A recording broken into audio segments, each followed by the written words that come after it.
and is following due process, then the status quo should continue. And we don't see why, if the status quo is deemed to be good for everyone, we should change it. So if you all agree that what is happening currently under the leadership of His Excellency Mahama is something good to write home about, then so be it. Then why should we change something that is good for the country? So that certainly the New Patriotic Party will continue with what all of us has accepted as being the norm in this country. The Ghana Police Service maintains that its actions are guided by due process. So I'm wondering, on what specific evidence is the NPP basing its claims on? Well, the Ghana Police Service should not exhibit signs of hypocrisy and nepotism. Because if they do understand due process, they will appreciate what is captured in Article 14 of our 1992 Constitution, which reads that when a person is arrested, restricted, or detained, it should be communicated to the person immediately the reason why he has been restricted, detained, or arrested, and the person must have access to a lawyer of his choice. I'll give you one instance.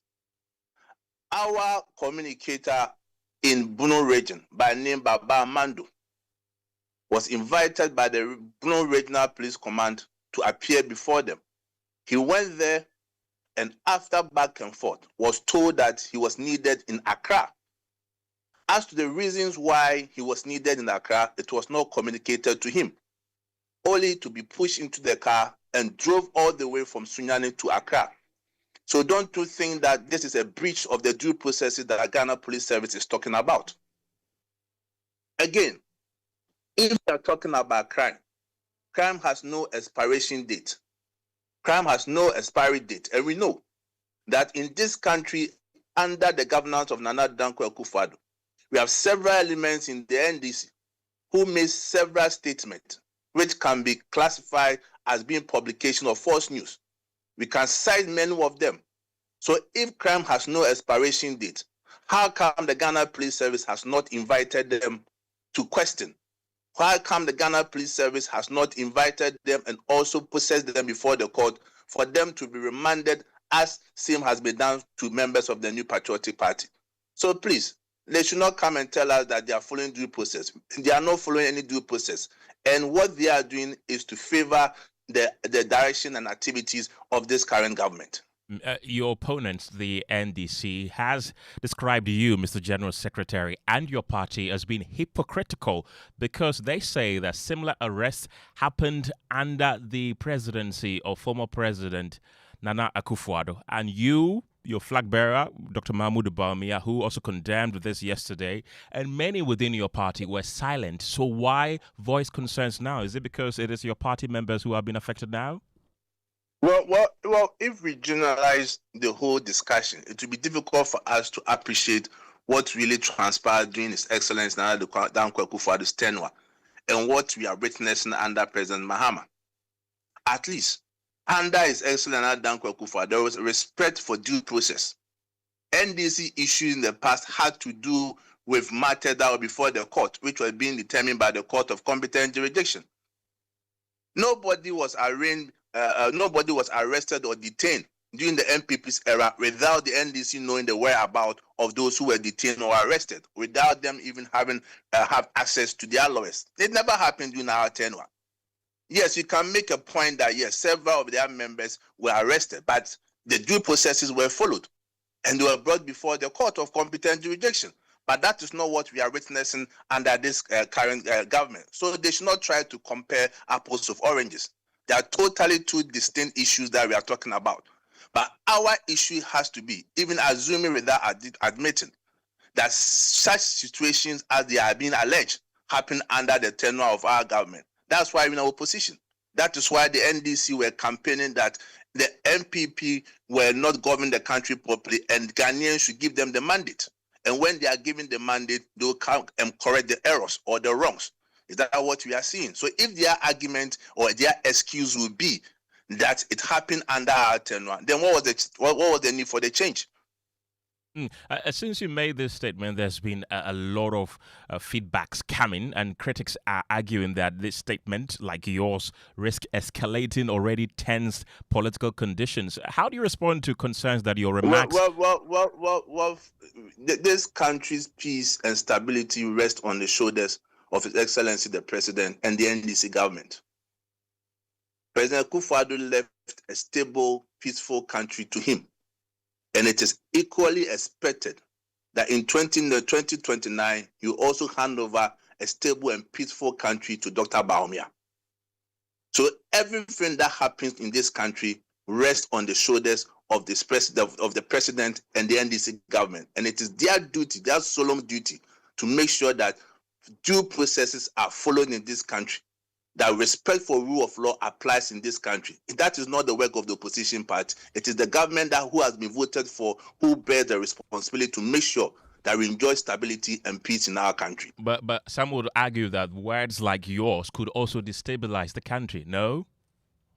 Well, words like mine speaks the truth, and it speaks the facts of what is happening in our country, the sad situation that we find ourselves in this country.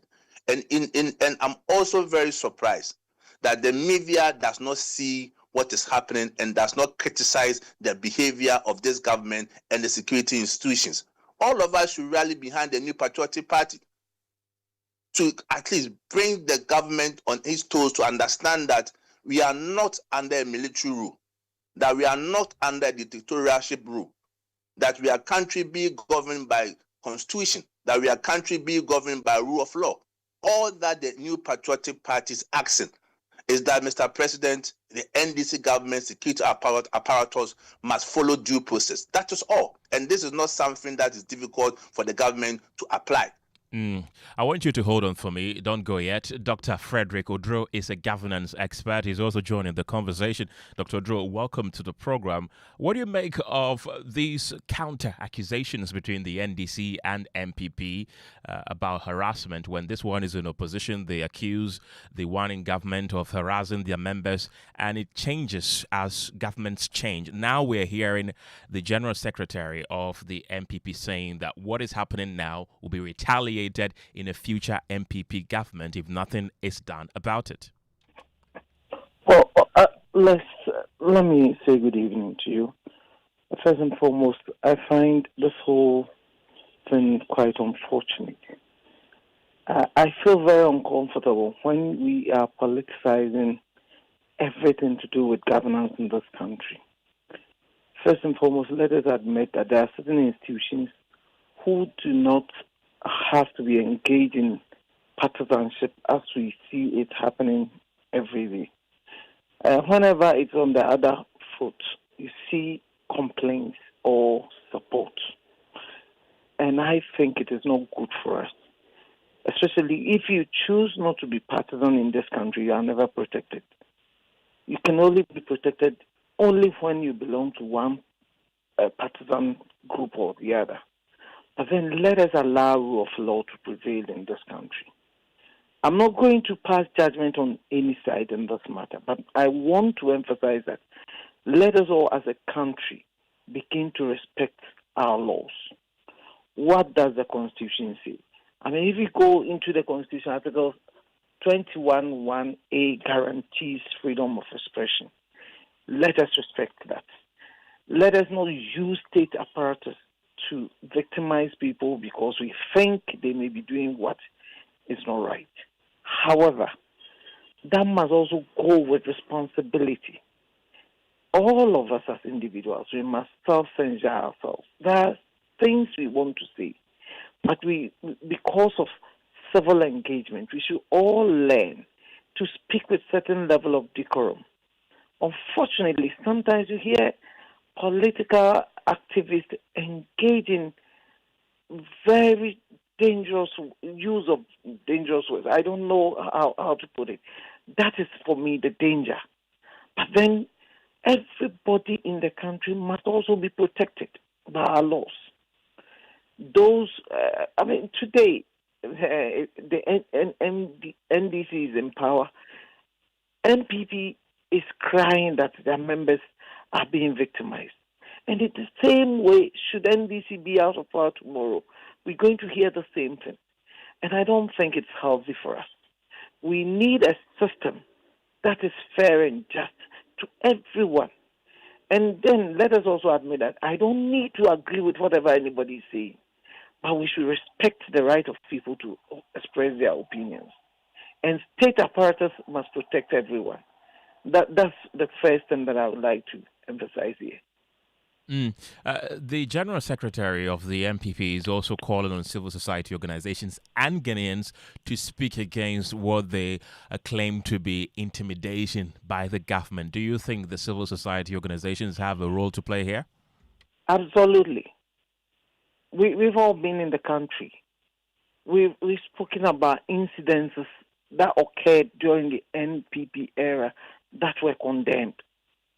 And if something similar to that is happening today, it should also be condemnable. Except that let us all, in a civil manner, engage and assess what is happening. And let's all put the facts on the ground to assess that indeed, is there an element of intimidation going on? If it is, it should be condemned. Right. I want you to hold on for me. I still have the General Secretary of the opposition NPP on the line, Justin Kodia Frimpong. With political tensions rising between the NPP and NDC, what responsibility does the NPP leadership bear in ensuring supporters do not resort to threats, violence, or acts that could undermine national stability? Well, we are a political party that believes in rule of law. And if we know the history of the New Patriotic Party, NPP does not that fabric of causing chaos in the country. We have always respected the Constitution. We have always been law-abiding citizens. And that ideology, philosophy embedded in our political orientation will never change. But that does not in any way mean that we will be coerced into an illegal and irresponsible submission. As a political party, we believe that due process must be followed. And from my initial remarks, I have been very consistent. Due process, due process, due process. We are not perturbed. We are not worried about our members being invited by this current government. But all that we are saying that if we are going to be invited, then the due process must be followed. That is all that we are asking. So if the NDC want to apply the law, they must apply the law fairly within the remit of our constitution, within the remit of legal dictates. But not ask them when they chooses and feel that because this person has criticized the government, because this person has expressed a position which is contrary to the views of this government, therefore we should go after that person. And secondly, we also called on the Judicial Council that they need, and much reference to the Chief Justice, that we have had several Chief Justices in this country before, who were all appointed by government at that particular moment. But at the end of the day, they have all in the past held onto their conviction, their training, and their professionalism, by making sure that when it comes to matters that has to do with protection of individual liberties, they are always on the side of the individuals, but not as a result of being appointed by political party A or political party B. Classical example, with respect to the judgment that was rendered against Abronye, whereby he was remanded until the determination of the case. If you look at or you listen to the reasoning behind the judgment, nobody can tell us that that judgment was not absurd, repugnant, or inconsistent with the known principles of law and best practices.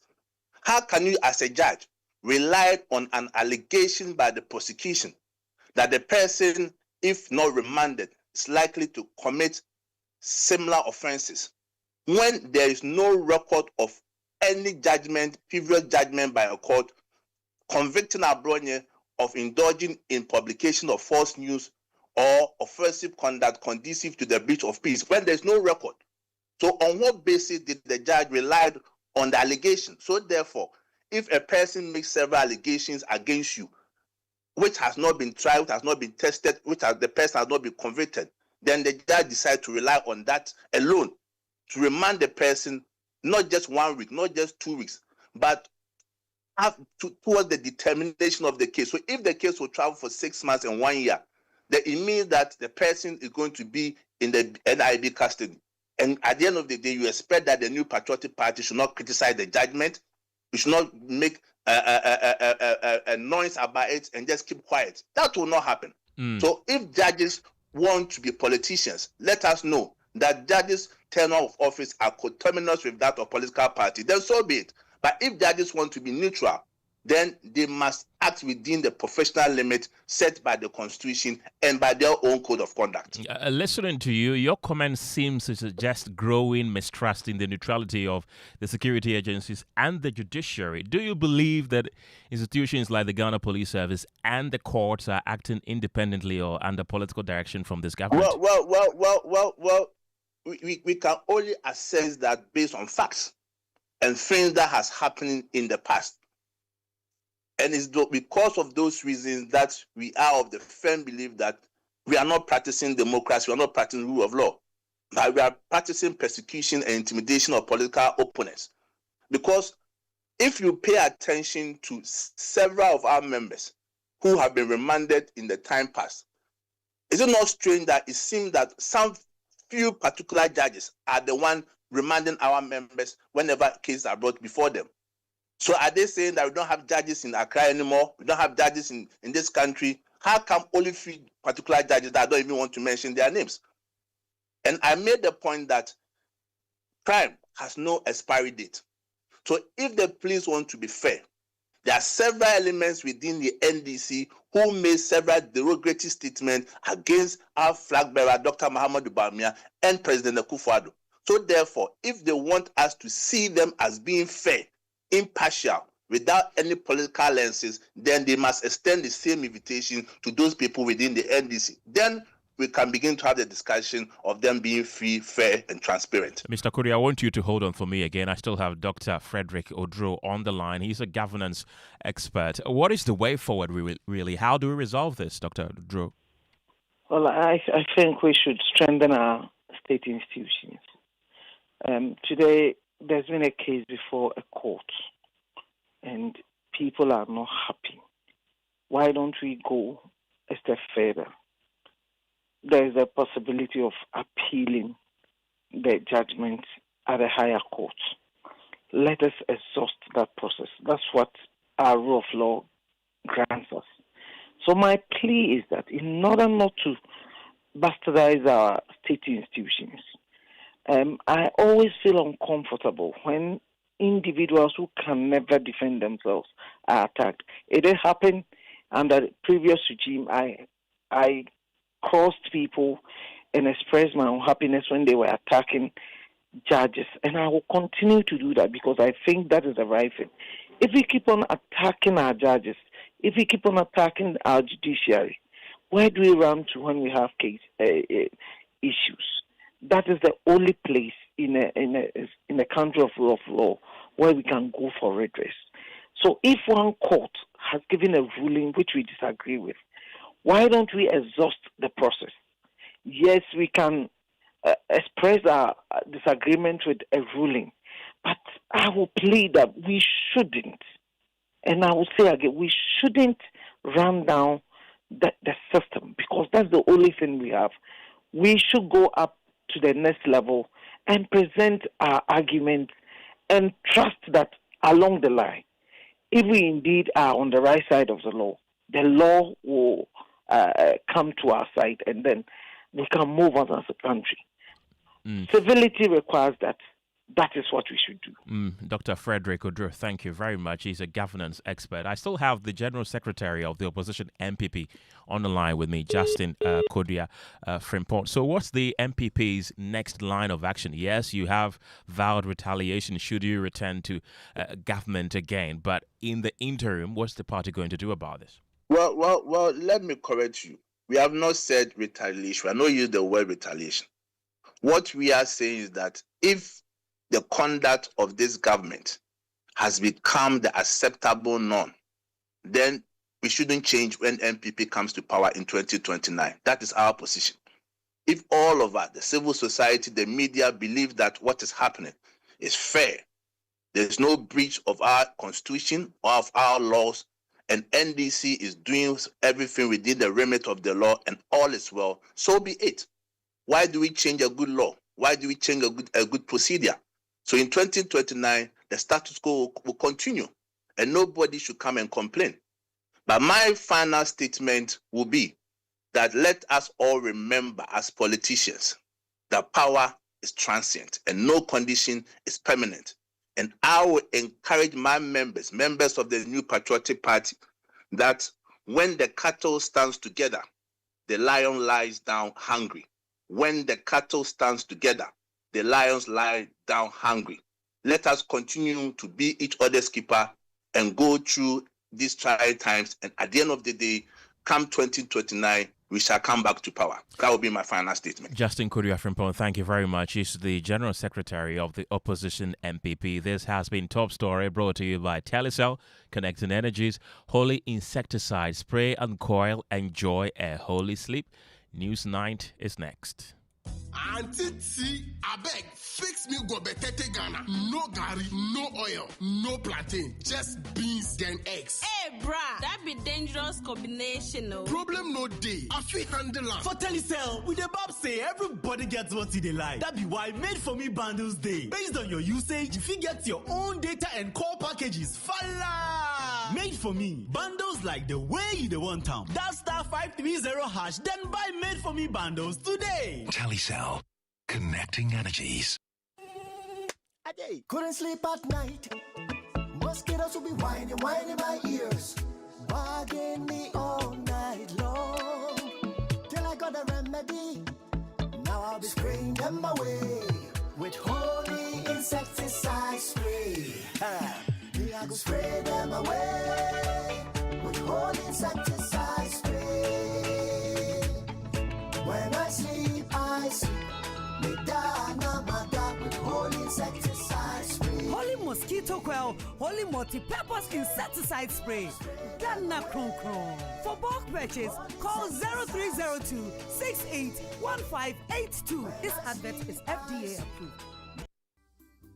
Did you know that Ghana's Children's Act, Section 91, clearly says, no person shall engage a child in exploitative labor. That means children must not be made to do work that deprives them of their education, health, or development. Hazardous work that is not allowed. Working in stone quarries, carrying heavy loads as kayaye, hawking on busy streets in the scorching sun, being used as domestic servants in homes, or diving into dangerous waters to untangle nets, rowing canoes for hours under the hot sun, and working all day without food or rest.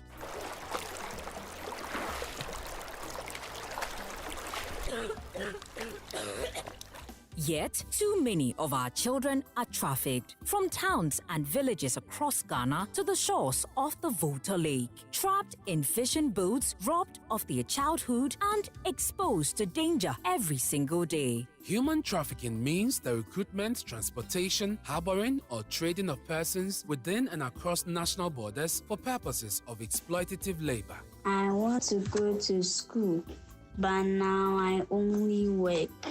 This is child trafficking. It is a crime. It is against the law, and it must stop now. Parents, guardians, community leaders, protect our children. Report suspicious movement of children and do not give your child away to strangers promising jobs. Together, let's end child trafficking now. This message is brought to you by the International Justice Mission with support from the National Commission for Civic Education.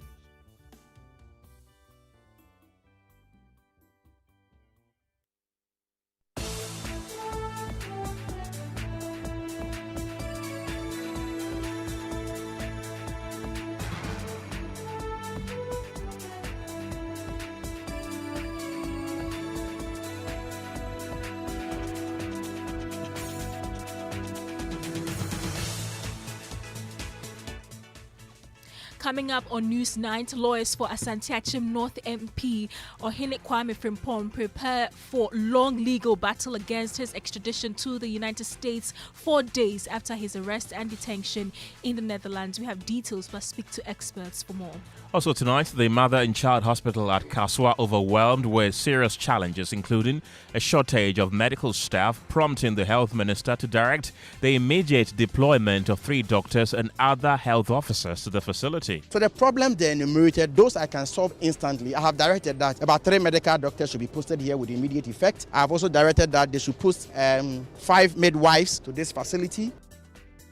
We have details as the minister acknowledges that health facilities across the country are grappling with critical challenges, urging calm and assuring that measures are underway to address the situation. I should be the first person to admit that our equipment status in this country is very, very poor, and that is what I inherited.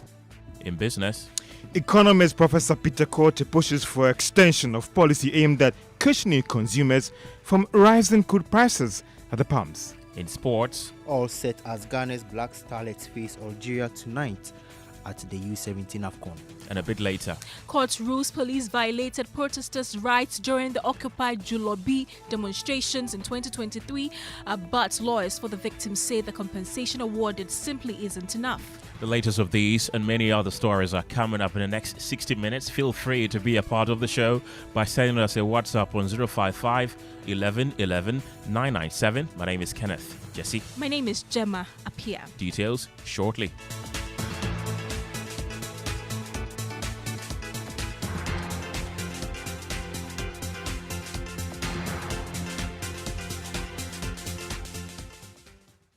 Lawyers of Asante Achim North MP Ohene Kwame Frimpong are going into a long legal tussle with the U.S. To fight against his extradition to the United States. The MP was arrested on Sunday at Schiphol Airport in Amsterdam, Netherlands, while traveling to the UK. Upon the request of America, he has since been placed in detention in the Netherlands, although no official charge have been preferred against him. First, listen to Majority Chief Whip Roxy Nelson Dafiamepo narrates his arrest to Joy News. The honorable member was arrested Sunday morning en route to London on a private trip, even though he was traveling on his diplomatic passport, but the trip was a private one. And because he was flying in KLM, the transit naturally will be through Schiphol in Amsterdam. Another concern that others are raising is that this is a certain member of parliament, and the appropriate way to have done this was to have written to parliament seeking his extradition. Was anything like that done that you're aware of? No, as I speak, no such communication came to parliament from either the U.S. government or Interpol that affected the arrest. But it's an ongoing process. When we get to see the warrant itself, the content and the basis, maybe some other documentations may emerge to guide the process further. You tell us. But for the avoidance of doubt, no pure communication has come to the Speaker, the Clerk, or even to leadership of Parliament regarding this matter. Well, he also indicated that the Speaker of Parliament, the Attorney General, and the Foreign Affairs Ministry are all making arrangements to extend every legal assistance to him. To be honest with you, I was the first person he called when he had a crisis. And then I also called my principal, Donna Wayariga. He was then also in transit. He was in London, actually traveling to Ghana. But he cut it short and had to travel to Schiphol to go meet him. So leader went to engage him for about 2 hours in the detention.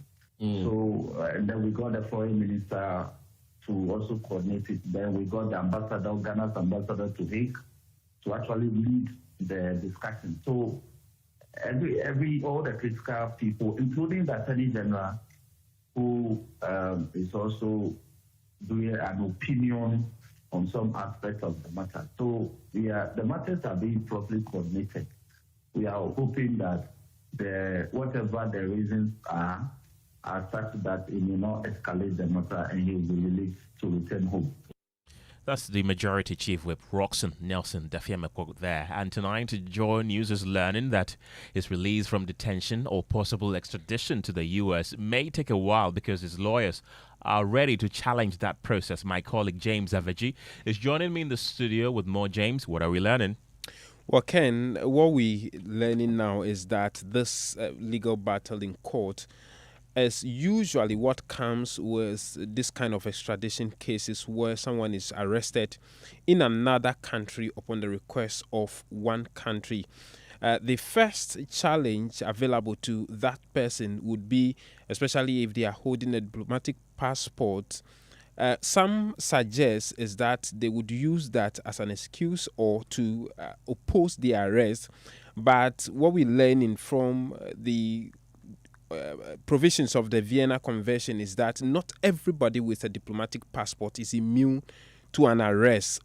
The only people who are immune are diplomatic agents or country diplomats, ambassadors, heads of state, as well as administrative and technical staff of international organizations, as well as consular officers who serve at embassies and high commissions of other countries. There are also those who are members of special missions abroad in other countries, and those with quite a limited immunity are service staff of these organizations mentioned above. And so that is the reason why he was arrested, although he was holding a Ghanaian passport, because he did not fall in any of these categories. Now, if that does not work for any person arrested abroad, they have the option to challenge the legality around their arrest and fight for their extradition to the country of request. What we know is that there is an extradition treaty between the U.S. and the Netherlands, and so that may be possible depending on what the outcome of the case in court may be. Many thanks, James. We are joined via Zoom by lawyer Amanda Clinton for more on this. Amanda, welcome to News 9. How far can this case travel? It can travel pretty far. Good afternoon or good evening to your listeners, and thanks for inviting me on the show. I would say it could travel quite far because, as we all remember with the WikiLeaks case, when the CEO of WikiLeaks was being extradited to the US from the UK, he fought it for a good number of years, although he didn't enjoy diplomatic immunity of any extent. But you know, he could wrangle it in the courts for a good few years, and I think this will definitely take some weeks, if not months. And just because of the fact that he's an MP, I'm sure his lawyers will be working on a very specific defense that, you know, he's immune from extradition, even though, as someone who just said, he doesn't enjoy full immunity because he doesn't seem to fit in the categories that the Vienna Convention outlines, basically. Well, we know that he holds a diplomatic passport by virtue of the fact that he's an MP. But we do know that when he was traveling, he did so using the diplomatic passport, but he was going to the UK for a personal visit. How does this play in the grand scheme of things? Well, it was first and foremost, like you pointed out, a private visit, even though he was traveling with some MPs from both aisles, or both, NDP MPs were on that plane in business class, from what I've heard. But, you know, it was a private trip. He was just going to lay over in the Netherlands like he's done in the last couple of trips, from what I've also heard. But again, it doesn't entitle him to full immunity, not just because he was going on a private trip, but categories of persons entitled to privileges and immunities is normally members of diplomatic missions, those with consular posts, international organization personnel. And if these people are arrested, they would show certain things, not only like the diplomatic passport, but they would show, for instance, license plates that show that, you know, they're diplomats, and they will show their tax status, and, you know, there's a whole category of things they would ordinarily show just to show that they are indeed stationed in that country. What options are available to his lawyers at this point? I mean, I definitely think it's a good thing that the Foreign Affairs Ministry and the Attorney General's Department has gotten in touch with the consular at that end. And that consular has found a lawyer who is trained in the Netherlands and happens to be Ghanaian. So I definitely think that that's a really, really good thing. And I think they should fight it, because at the end of the day, whatever anybody says about this gentleman, it is innocence. He's innocent until proven guilty. And by virtue of the fact that he's a member of parliament, he is not just an individual, but it is an insult and an affront to the government of Ghana that this could be done whilst he was flying. And if they had wanted to share information, and I know somebody in NDC was criticizing me for saying that the intelligence agencies didn't know. He said, I don't know that for a fact. But the point is, even if our security agencies were aware, then optics-wise, internationally and locally, it would have played out better if Ghana played a role in this and to control the narrative. But this narrative that is coming out is that everybody was blindsided. Otherwise, Parliament's statement wouldn't have looked like that. Yes, Amanda, I want to come in here. I was going to ask you, how is it possible that the U.S. will issue an arrest warrant for one of our own, an MP for that matter, without the Ghanaian authorities knowing about it? And now he's held in detention in the Netherlands, and we don't seem to know how to go about things. So, I mean, it is a diplomatic nightmare, I would say. I would definitely say it's a diplomatic nightmare, and for the U.S. consulate in Ghana, not for Ghana, it's a diplomatic nightmare because it is a little insulting, given that Ghana has helped the U.S. with so many extraditions in the last 12 months in particular, unprecedented amount of extraditions that I don't think that the U.S. has enjoyed ever from Ghana in terms of the amount of extraditions. So we have shown some level of cooperation and some level of intelligence sharing with high-profile cases, and we still haven't got the former finance minister back. And yet this has been done in coordination with the Netherlands.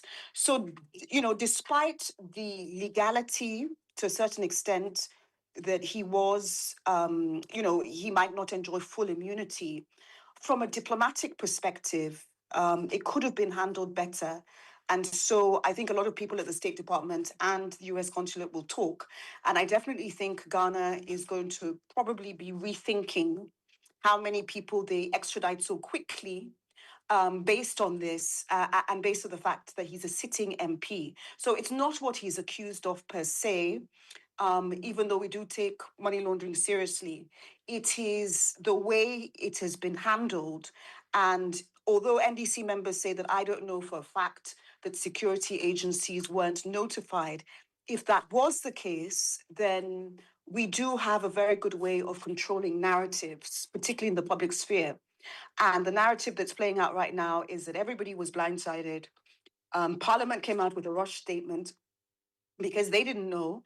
And if we did know, then our agencies should have controlled how he left if they agreed, sort of thing. So the US consulate, I think, will have a lot to answer to in terms of to Ghana, just because he's not just a man, he holds a certain position.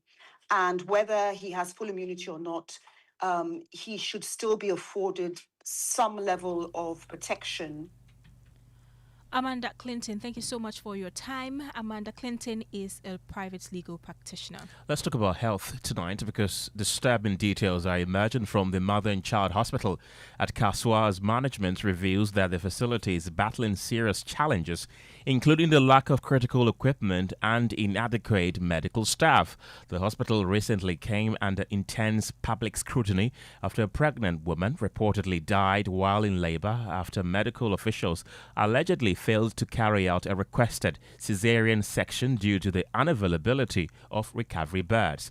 However, following an unannounced visit to the facility, Health Minister Kwabena Mintah-Kando says he has witnessed the challenges firsthand and insists urgent interventions are needed. But first, before we listen to the minister, let's take a listen to the medical superintendent of the hospital, Dr. Michael Gyasi Danso, as he breaks down the challenges confronting the facility.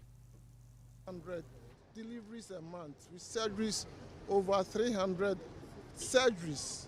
In fact, last month we had done about 340 surgeries with just 6 medical officers. You can understand the stress and the burnout situation that we face. But in all this, I think we are doing our utmost best to keep services running and to provide the quality that our clients deserve from them. And I think we will definitely improve on our communication. Once we are able to do that, I'm sure this bad publicity that has gone on over time will cease. Amen. That's the medical superintendent of the Mother and Child Hospital at Kaswa, Dr. Michael Gyasi Danso. We can now listen to the sector minister, Kwabena Mintah-Kando. I have acknowledged the good things they are doing, and I have also recounted to them the kind of feedback I have from this place. Today, they made me aware that they are overwhelmed, and so they need more staff. So the problems they enumerated, those I can solve instantly. I have directed that about 3 medical doctors should be posted here with immediate effect. I have also directed that they should post 5 midwives to this facility. I have also directed that about 5 of their orderlies must be mechanized with immediate effect. I have directed that they give me a list of health equipment, medical equipment, that within the next 24 to 48 hours we will supply them, and a number of issues that came up. I have directed them to make sure that from tomorrow they start changing the narrative at the mother and child. We must see people responding to clients, patients at the entrance here, directing them where to sit, engaging them. They must make a senior health professional available to patients, where they will, direct them where to go and what they need at the facility. The minister also assured of immediate measures to provide adequate medical equipment for health facilities across the country. I should be the first person to admit that our equipment status in this country is very, very poor. And that is what I inherited. So we have one strategy dealing with the primary health care facilities. So we have bought a number of quantities of health equipment, hospital equipment, that we are distributing across the length and breadth of this country, and they are going to benefit out of that. So we've started. We can't do all at once, but we've started. And I think that is something. In fact, the statistics show that only 5% of health facilities have the full complement of equipment to deliver their work. You said you've started. Which facilities have received theirs so far? Oh, we started. We are doing region by region. We went to the OT region. That's where we started. So every region, we are doing the distribution to the regional capitals. So from the regional capital, they will further distribute. Recently, I went to OT region Dambai, and then I saw some of the things being moved to the various facilities. My colleague Fatal Bayaga was part of this tour and joins me in studio with more. Fatal, the minister also refuted claims that the recruitment portal deployed by the ministry is a scam. Yes, Gemma, absolutely. So on social media, people are expressing frustration that they are struggling to access that particular system put in place by the health ministry. Some of them are describing this portal as a scam because they try to access it within seconds. It closes, among other things. So the minister has been responding to this squarely. And basically what he said is that because a lot of people are trying to access the system at the same time, that's why it's experiencing these difficulties, and that's the reason why people are struggling to, get into the system, among other things. So we can take a listen to the minister explaining this particular situation. The portal. Let me tell you that we are running this program not on loans and not on grants. It is you and I, our money. And therefore, there should be judicious use of these resources. It is not a donor-funded program.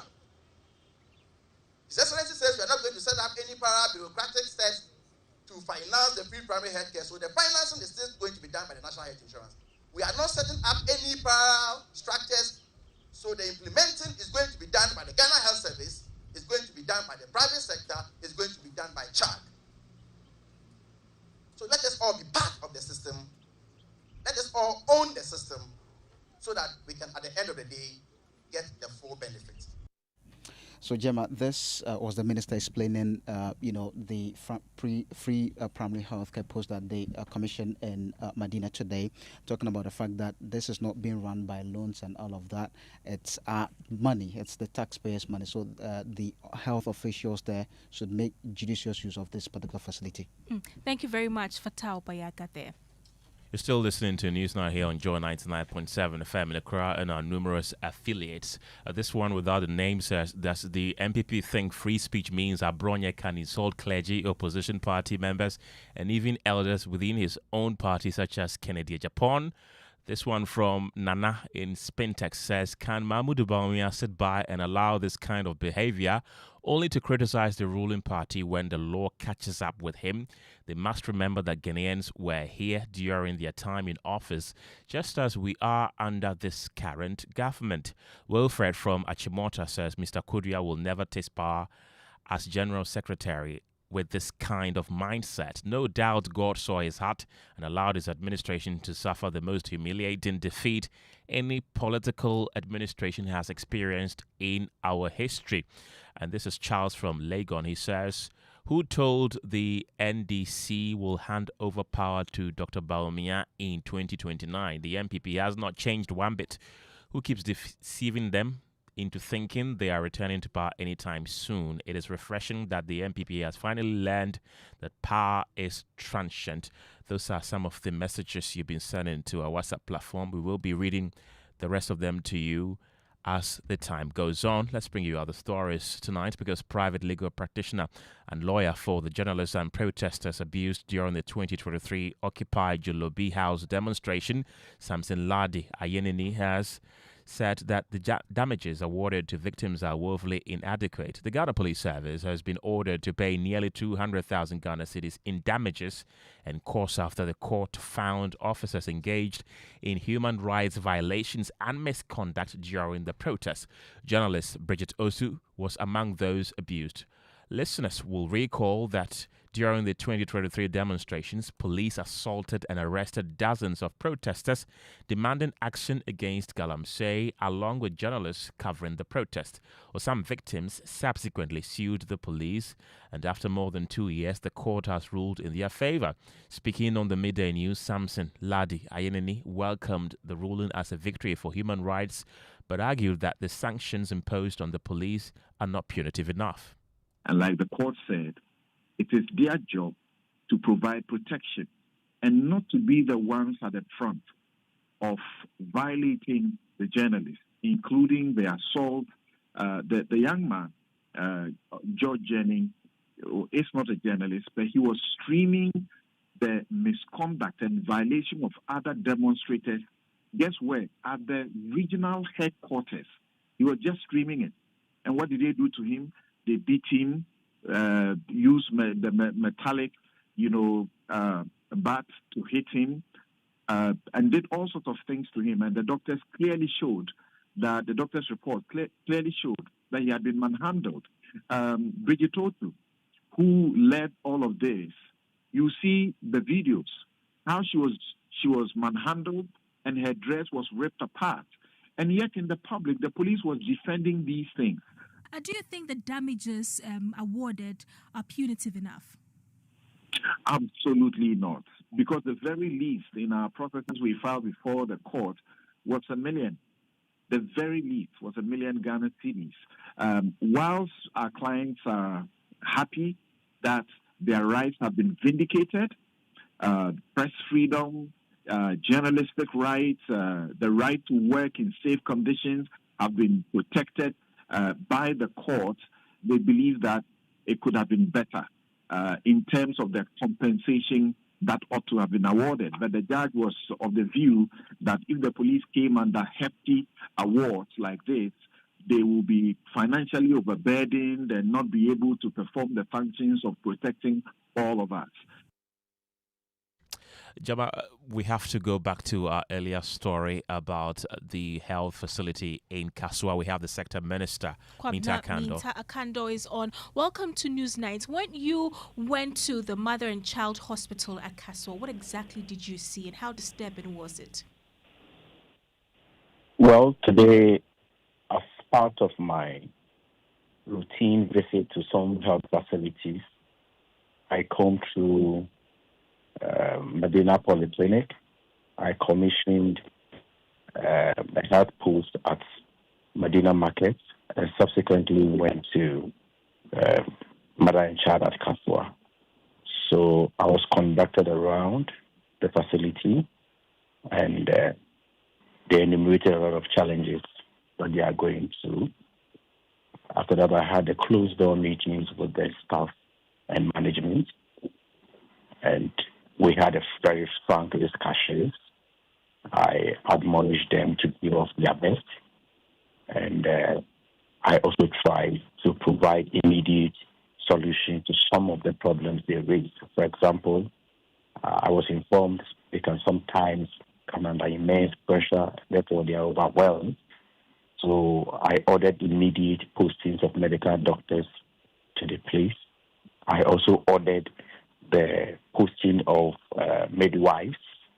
I also ordered the distribution of some hospital equipment and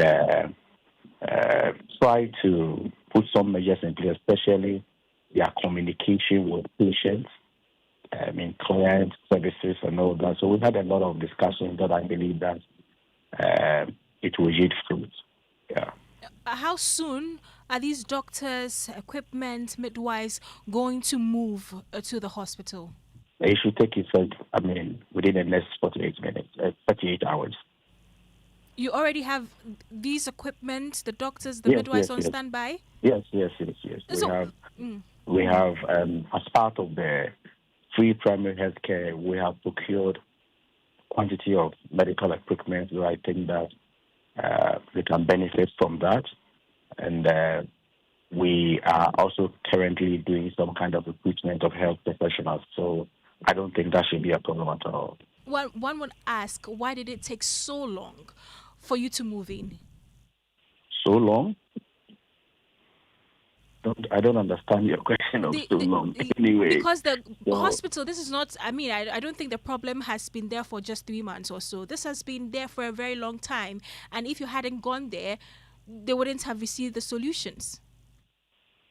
Well, the minister cannot be at every point in this country at the same time. So you can only be at one place at a time. And sometimes you should be the last resort. There are layers of or hierarchy of authority. We have the medical superintendent, we have the district health director, we have the regional health director, we have the director general before it gets to the minister. So I'm very sure you can appreciate the hierarchy now. I get it, but what's the chain of command? If a hospital is having these challenges, how can they get them resolved without you necessarily moving in?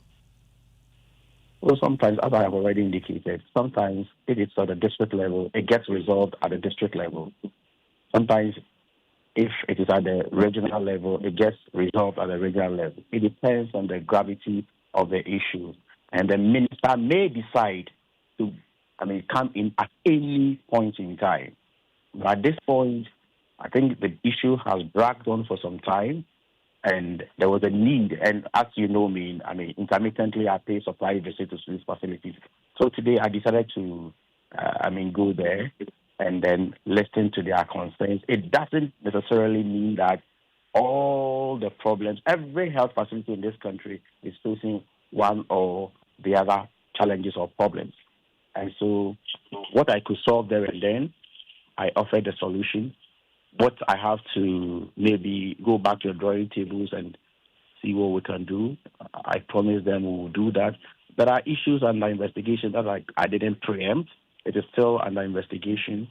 And so I don't think that there's anything wrong with the approach. Thank you very much.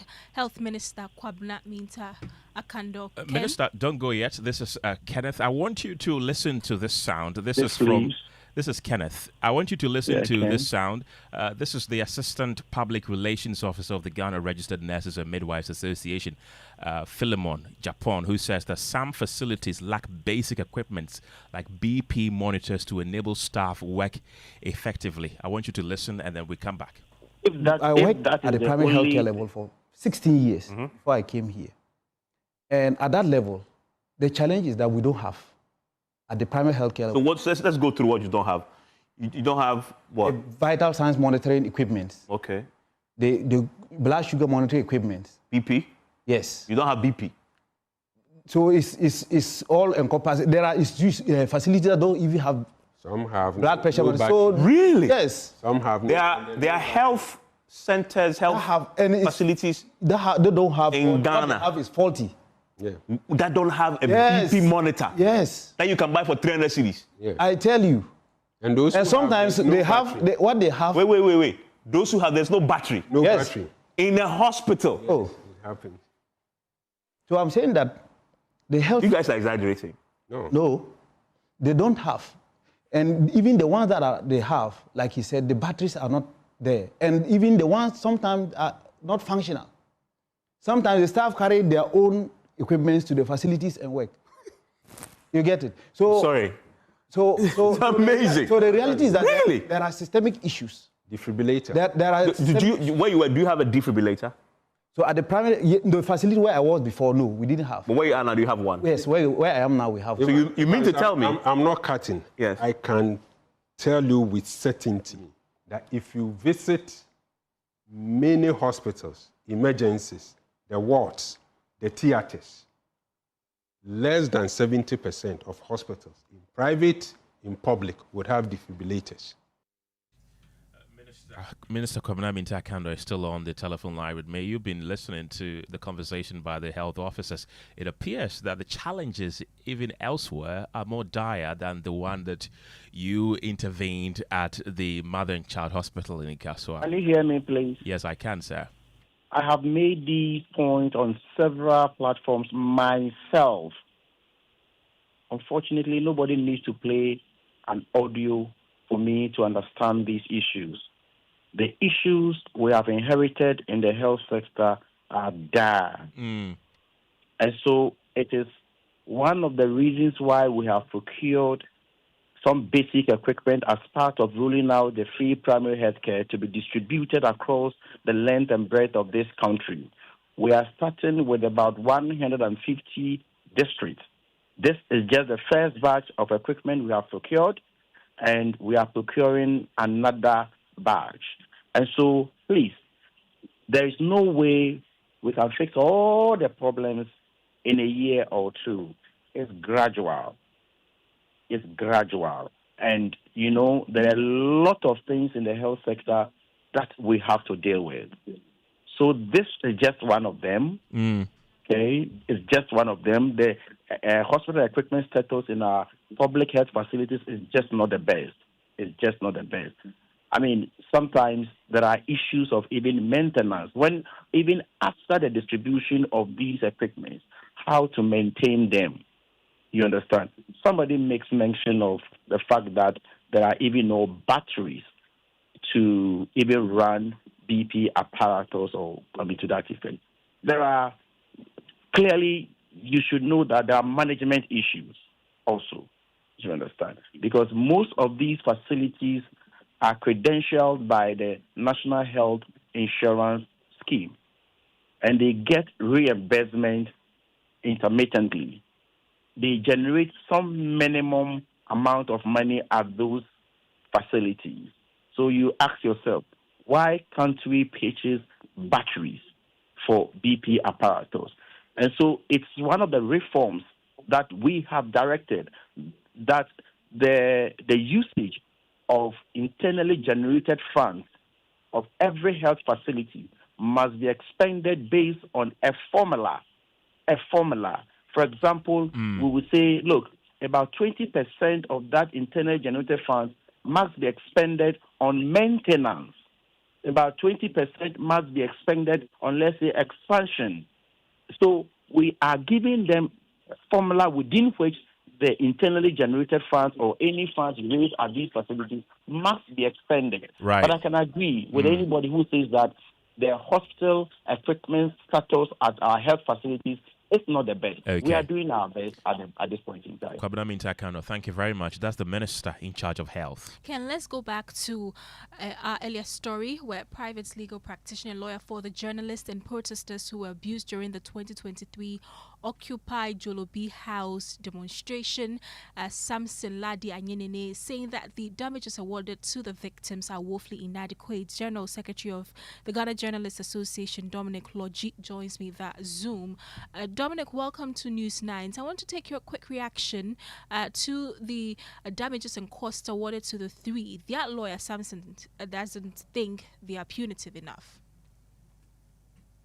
I must say, while the ruling itself is commendable, we are all concerned about the damages awarded because we don't think they are punitive enough to serve as a strong deterrent to those who were involved or those who would think of doing that in the future. The applicants and the lawyers sought damages in the region of about 1 million. So what has been given, we think it is low. But in my view, the awarded amount may be sufficient deterrent enough for persons who may harbor intentions of attacking journalists or violating the right of protesters in the future. That said, you also say that the judge may have had legal or institutional consideration in arriving at the said amount, especially considering his comment about avoiding excessive financial penalties that could affect the functioning of the police service. So the most important outcome, nevertheless, is that the court clearly declared that the actions of the police were unconstitutional and affirmed that journalists and citizens have enforceable constitutional rights. So for us, we say that assault on journalists are unacceptable and in any democratic society because journalists play a critical role in informing the public and holding power accountable. So the ruling is a positive and significant development for media freedom and human rights. Is the court's decision today clear and strong enough to say hands off journalists, hands off protesters, they have the right to protest, they have the right to practice as journalists? Yes, I would say that because the decision is a strong signal that unconstitutional conduct and police brutality against journalists and citizens cannot be normalized. Like, we should not normalize that. So what the court did is a strong signal to them that they should not be doing that. It's important that the court recognize that the police who are supposed to protect citizens and journalists rather violated their rights during the process. So we are happy for this development, and the ruling will serve as an important legal precedent for journalists and media practitioners who may face intimidation or unlawful interference while carrying out their duty. So we'll all be watching the space, and this will serve as a guide for us going forward. The police will also know that when you engage in acts of this nature, the court is there to punish you. We are grateful for your time, General Secretary of GJA, Dominic Logi. It's now time for business. George Riafe is here with the latest. Hi, Kenneth. And coming up in business, economist Professor Peter Korte pushes for extension of policy aimed at cushioning consumers from rising crude prices at the pumps. And government set to commence issuing $1 billion cocoa bond, that is from July this year, to aid in the financing of beans for the next crop season. The business news on Newsnight is brought to you by MTN Business. Welcome to the new world of business. Kingdom Books and Stationery, your number one-stop shop for all your office essentials, Synthesis tanks, and Pepsodent, Herbal, and Charcoal. Je m'appelle. Je m'appelle. Je m'appelle. M'appelle.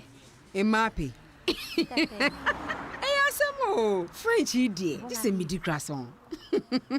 Meet Jan. She makes sobolo in a small shop in Kaswa. She's going places with MTN Ejumapa. Now, she's learning French kakra to teach her francophone customers indigenous recipes. Watashi no namae wa? Watashi no namae. Boy. Whoa. She's learning Japanese too? Watashi. What?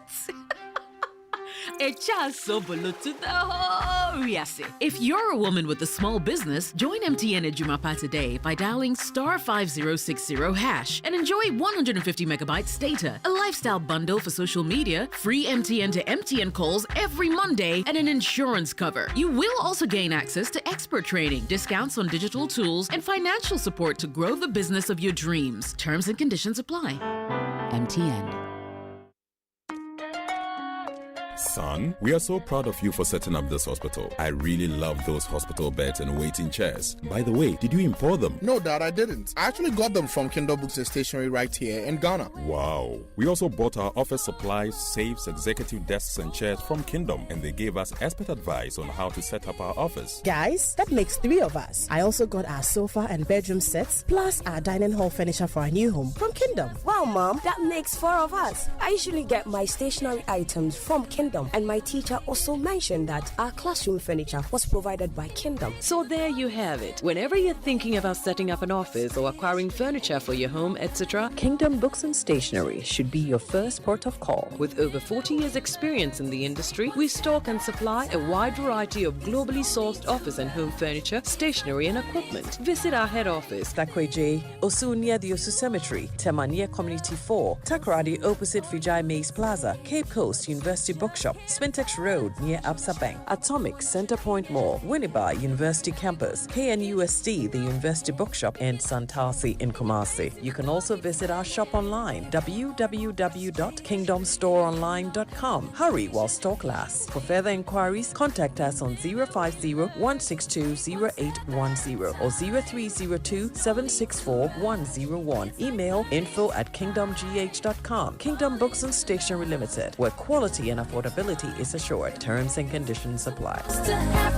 Bold colors, bold patterns, bold choices. Bold since 1966. Through every decade, every celebration, every woman, every story. For 60 years, GTP is still the first choice. Today, we are more than fabric. We are fashion. 60 years bold, because bold never gets old, gets retold, and stays gold. Get the GTP at 60th Anniversary Collection today from any accredited GTP distributor nationwide or from our retail shop in Osu and online at shop.gtpfashion.com, and celebrate bold colors, bold patterns, and bold women. GTP. Life styled. Cast your mind back to 2022. The prices were rising. The stress was high. Every liter of fuel felt like a sacrifice. Do you remember who stepped forward first? When others were comfortable with high prices, Star Oil chose you. We cut our own profits so you could keep your AC on, keep your engines running, and keep your life moving without the heavy burden. We gave you room to breathe when things felt tight. Because of you, our star savers, we became #1. Today, the pumps are a battleground. Others are finally cutting prices because they have to. But Star Oil, we do it because we want to. Don't just chase a price, remember a friendship. We were there for you then, and with new innovations coming your way, we are here for you now. Star Oil, still quality and affordable fuels for all.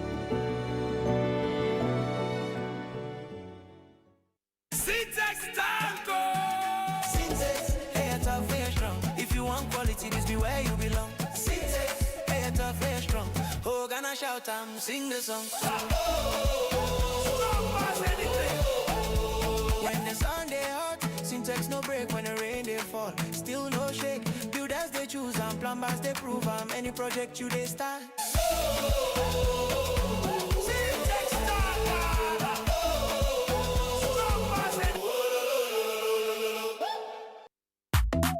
Saswabo.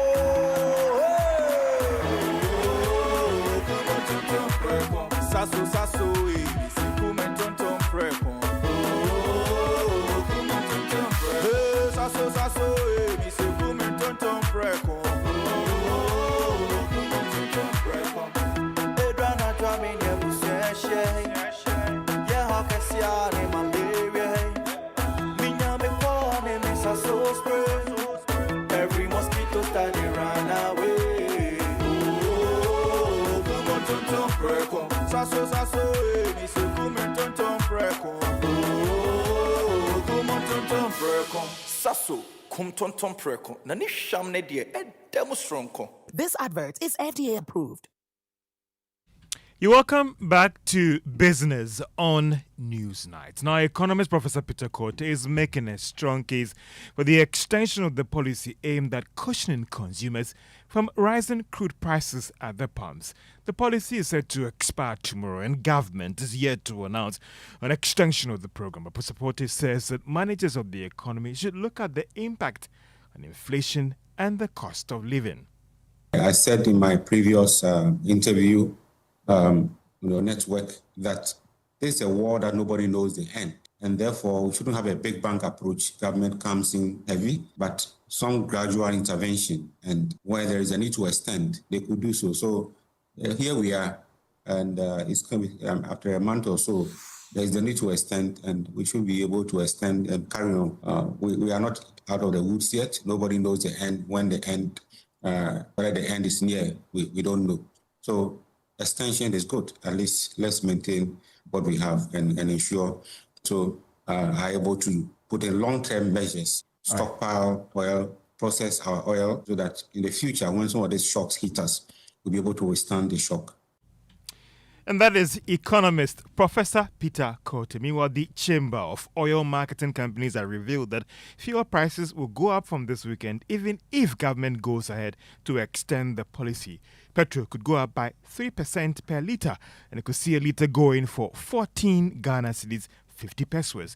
Diesel, on the other hand, could also reach 16 Ghana cedis, 50 pesos. We are not sure for now whether today's emergency cabinet meeting could come out with government's position on this issue. To other stories, the Ghana Chamber of Mines has rejected push by the Institute of Economic Affairs to localize the country's natural resources, including assets in the mining sector.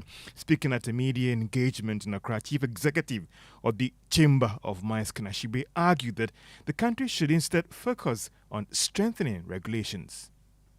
If the IEA were minded, they would realize the fact that when you talk about revenue that comes from mining, all of that does not come to government. There are costs that are involved in that. If the IEA were mindful of it, they would realize that when it comes to the rent that comes of mining, government is currently getting 60%. So when you read the IEA, did you see any data to support any of the things that were said? But you will get our statement. You will see the data, and we will ask you to also go and see the publishers we pay. So that's the basis on which we believe that when we're shaping these policies, we do them. Kenneth is the chief executive of the Ghana Chamber of Mines. Now, government is set to start selling the much talked about $1 billion cocoa bond from July this year. This is to help Cocoa Board finance the purchase of beans for the 2026-2027 crop season. According to the Bloomberg News, the local bonds will be done in 3 tranches of about $330 million each, with the first one slated for the middle of June this year, the second in December, and the third by March next year, that is 2027. Cocoa Board would fully pay each tranche before its next issue. This is seen as one of the measures being rolled out to help finance the purchase of cocoa beans in the coming years or going forward. Now, MTN Ghana has assured customers of improved service, innovative products, and better pricing as the company celebrates a milestone of 30 years. It has therefore launched a mega promotion as part of this anniversary celebration. Chief Executive of MTN Ghana, Stephen Blewett, has been speaking at the launch of this event. During the celebration from June to December, we'll be giving away prizes. You can win spin and win prizes. There will be data prizes, phones, Prados you can win. It's all to celebrate our customers. And that's to give back and to say thank you for being part of MTN. But beyond that, the things that I've spoken about already, that we're investing 1.1 billion over the next 3 years. Of that, $380 million is this year alone. 800 new sites. Think about that. 50 new sites last year. This year, 800. So that's really giving more connection, more availability, and focusing on improving the quality of the network. Chief Executive of MTN Ghana, Stephen Blewett, still on this sector. Telecel Ghana says the high healthcare cost and limited access to ultrasound service continue to affect maternal healthcare delivery in many rural communities. Through its Telecel Foundation Rural Ultrasound Screening Initiative, the company is providing free scans for pregnant women in the underserved areas. Rita Jewa Roxton is head of the Telecel Foundation and Sustainability. This morning, we are really excited to have so many pregnant women in Adakase, where we have seen almost 300 pregnant women this morning, and we are offering free ultrasound for them. This is one of the initiatives of Telecel Foundation. We call it the Free Rural Ultrasound Scan, where we look at selected communities, mostly hard to reach or underserved communities, and we offer free ultrasound scan for them. So the whole initiative is to improve maternal health across various communities in Ghana, supporting the UN SDG Goal 3 to make sure that there's health and well-being for various stakeholders across the country. Rita Jewa Roxton is the head of the Telecel Foundation and Sustainability. To the stock market, and about 4 shares actually lost value at the end of trading. MTN was down by 2 pesos to close at 6 Ghana cedis 50 pesos. SIC lost 18 pesos to close at 5 Ghana cedis 57 pesos. However, that of SG Ghana, ETI, and Clydestone. So some marginal appreciation in the price. And Kenneth, guess who is coming to dinner tonight on PM Express Business Edition? Tell me. There is push for localizing our mineral resource. So the argument is that what should be the plan? Could this come with some setbacks, and is the economy ready for this? We're engaging the chief executive of the Chamber of Mines, Kenneth Ashibe, in terms of getting his thoughts on these issues about this push to localize natural resources when it comes to mining and the other areas as well. So it's on PM Express Business Edition at 9 p.m. tonight on Joy News and all our social media platforms. That's certainly a conversation I do not want to miss. Thank you, George. Let's do sports. Benaya is here. And Ghana's U17 national team, that's the Black Starlets, will be in action against Algeria tonight at 7 p.m. in their opening Group D fixture of the 2026 U17 Africa Cup of Nations in Rabat. Now, head coach of the team, Prosper Nate Ogum, says the Starlets are fully prepared and confident ahead of the crucial encounter as they look to make a strong start to the tournament. I think the ultimate is to win the trophy. We have to qualify to the Qatar World Cup, or we have to qualify to the World Cup that is going to be staged in Qatar. It's been a long time since Ghana announced its presence at the global stage. Don't forget, we've won this trophy twice and we've been beaten in the finals once. So when it comes to superpowers or heavyweights in juvenile football, Ghana is counted as one of the major heavyweights. So to me, we need to qualify. So that's head coach Prosper Nate Ogum there, and the game will be played at the Mohammed VI Football Academy, and we wish the team all the best. And that's it for sports, Kenneth. Thank you very much, Benaya. Major One in Kumasi says the court should have identified the police personnel who personally abused the protesters with impunity and made them pay the damages themselves. And this one says that she's Matilda Ama from Keta. She says, what are all these disturbing incidents happening these days? How can a midwife behave like this? This is very serious, and the health ministry should impose severe punishment on these midwives involved. And this one is Kotoka Carriage in the Volta region. He says, as a matter of fact, Justin Kodua should give us a break. Do they think Ghanaians have short memories, as they always say? In fact, we thank Minister Kwabena Minta-Kando for the swift intervention at the Mother and Child Hospital in Kaswa. And this one is from Ernest in Taifa. He says, is the NDC government led by President Mahama practicing an Idi Amin-style democracy where citizens are not allowed to constructively criticize the government? Sadly, civil society organizations have remained silent. Is Dumso not back? Has this government solved the Galamsey crisis? Isa Tanimu from Boko says, as much as members of the NPP may seek to deliberately confuse freedom of speech with freedom to insult others, the laws will always be applied fairly and appropriately. The sympathy they hope to gain will ultimately fall flat. And Lincoln in Aquitiman says, so today the NPP knows about intimidation. Those are some of the messages. Let's bring you more stories. Ken, we are going to Labadi Beach Hotel tomorrow at 7 p.m. because the Joy News Impact Makers returns in Accra, shining the spotlight on Ghana's unsung heroes, transforming lives through healthcare, education, child protection, and community development. Veteran broadcaster and judge Dorina View of Joy FM says, despite the country's everyday struggles, this year's entries are deeply heartwarming. Despite the fact that we live in a country where we complain about our situation and how we don't have money and how we're all struggling to get along, it's heartwarming to actually read these stories, to learn that no matter what people are going through, there are good people still amongst us. And it's even more heartwarming when you also realize that there are people who have disabilities now that we have brought this new segment and are actually using their disabilities to turn things around to better themselves and people who are also, in the same situation that they are in. So that was Doreen Ando, Mainhall Executive Director, Star Ghana Foundation and Chairman of the Joy News Impact Makers Awards. Ibrahim Tankwamidu describes it as a very rigorous and transparent, noting the striking diversity of initiatives on display.